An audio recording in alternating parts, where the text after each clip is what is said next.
தியானம் பண்ணுங்க, கேள்வி கேளுங்க.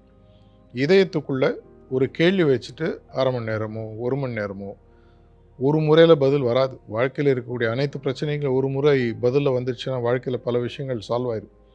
10 முறையோ 15 முறையோ கடவுள் என்பது இருப்பது உண்மையானால் என்னுடைய மனதில் அந்த விஷயத்தை உணரக்கூடிய தன்மையை எனக்கு உருவாக்கி காட்டுன்ற கேள்வியுடன் உட்காருங்க. இதை நீங்கள் டிஃபையன்ட்டுன்னு சொல்லுவாங்க. ஒரு வம்புக்காக வீம்புக்காக உட்காராம உண்மையான புரிதல் தன்மையுடன் உட்காரும். இங்கே தான் ஆன்மீகத்தை புரியாதவர்கள் பல பேர் செய்யக்கூடிய ஒரு தப்பு, எத்தியிஸ்ட்னு சொல்லுவாங்க. கடவுள் நம்பிக்கை இல்லாதவர்கள் பண்ணக்கூடிய தப்பு, நான் இல்லைன்னு சொல்லிட்டு உட்காரும்போது உங்களுக்கு அதன் மேலே ஆட்டோமேட்டிக்காக வந்தால் கூட உணர முடியாத, உணர்ந்தாலும் ஒத்துக்கொள்ள முடியாத நிலைக்கு நீங்கள் உங்களே தள்ளிக்கிறீங்க. உட்காரும்போது எனக்கு இது வரைக்கும் நம்பிக்கை இல்லைங்க. ஒரு டாக்டருக்கு படிச்சிருக்காரா இல்லையான்ற சர்டிஃபிகேட் கூட பார்க்காம நம்ம போய் ஆப்ரேஷன் தியேட்டர் டேபிளில் படுக்கிறோம். அவர் என்ன வாசலில் சர்டிஃபிகேட் போட்டிருக்காரு, நான் எம்எஸ் படிச்சிருக்கேன், சர்ஜன்றாரு. 4 பேர் சொல்கிறாங்க, ஆமாங்க அவர் சர்ஜன்றாங்க. என் வயத்தில் ஒரு ஆப்ரேஷன், குடலில் ஒரு ஆப்ரேஷன், அவரை போய் படுக்கிறோம், செய்கிறோம். இந்த நம்பிக்கை கூட ஒரு உண்மையான ஒரு விஷயத்தை தேடும்போது நமக்கு இருக்கக்கூடாதா?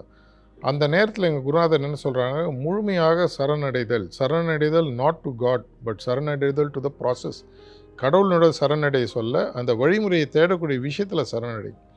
உட்காந்து அறிவியல் சார்ந்த விஷயம் என்ன சொல்லுது, நீயே ஒன்றை உள்ளே கேளு.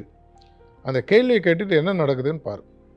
அந்த கேள்வி கேட்டுட்டு நடக்கும்போது வரக்கூடிய பதில்களை ஒரு வாரமோ 1 மாதமோ மெதுவாக நீங்கள் அசை போட்டு பாருங்கள். அப்படி பார்க்கும்போது என்ன ஆகும்னு சொன்னால், மெதுவாக உங்களுடைய கேள்விகளுக்கு உங்களுக்கு பதில் கிடைக்க ஆரம்பிக்கும்.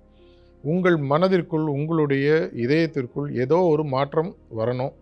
வரலைன்னா உங்களை பொறுத்த வரைக்கும் இந்த விஷயம் நீங்கள் இல்லைன்னு சொல்லிட்டு போயிடுங்க. அறிவியல் சார்ந்து நான் செக் பண்ணேன்ப்பா, எனக்கு அறிவியல் சார்ந்த ஒரு ஆன்மீகம் சார்ந்த விஷயம் எனக்கு அறிவியல் மூலமாக கிடைக்கல அப்படின்னா உங்களுடைய எக்ஸ்பெரிமெண்ட்டில் நீங்கள் சக்ஸஸ். இப்போ நீங்கள் தைரியமாக சொல்லலாம், எனக்கு இது வரைக்கும் எனக்கு எந்த விதமான கடவுள் சார்ந்த அனுபவம் கிடைக்கல. மேபி வேறு பாதையில் இருக்கலாம், அது தெரியாது. ஆனால் உங்களுக்கு ஒருவேளை கிடச்சிடுச்சுன்னு சொன்னீங்கன்னா மற்றவங்கள்ட்ட போய் சொல்ல முடியாது. நான் எல்லாத்தையும் கேட்கக்கூடிய ஒரு விஷயம், உங்கள் அம்மா மேலே உங்களுக்கு உண்மையாகவே அன்பு இருக்கானா, எல்லோரும் இருக்குதுன்னு சொல்லுவாங்க. அந்த அன்பை எனக்கு ப்ரூவ் பண்ணி காட்டுன்னு சொன்னால் எப்படி நீங்கள் ப்ரூவ் பண்ண முடியும்? இல்லைங்க, அது எனக்கும் என்னுடைய அம்மாவுக்கும் இருக்கக்கூடிய விஷயம், எங்கள் இதயத்துக்கு மட்டும் தான் புரியும்னு சொல்லுவாங்க. இதே தான் கடவுளும் கடவுளை தேடுபவனுக்கும் இருக்கக்கூடிய விஷயம். அவனுக்கும் அவன் தேடக்கூடிய கடவுளுக்கும் அவனுடைய இதயத்தில் எங்கேயோ ஒரு இடத்துல ஒரு கனெக்ட் உருவாகுது. இதை நம்ம கேலி செய்வதனாலோ இல்லை அதை இலக்காரமாக பார்க்கறதுனாலையோ அது உண்மையினும் ஆயிடாது, பொய்னும் ஆயிடாது. தேடுவது அறிவியலினுடைய திறமை. அந்த திறமையை ஆன்மீகத்துக்கு கொண்டு வரும்போது பல உண்மைகள் நமக்கு தெரிய ஆரம்பிக்கும். அறிவியலும் ஆன்மீகமும் இங்கே தான் சேருதுன்னு நான் நினைக்கிறேன்.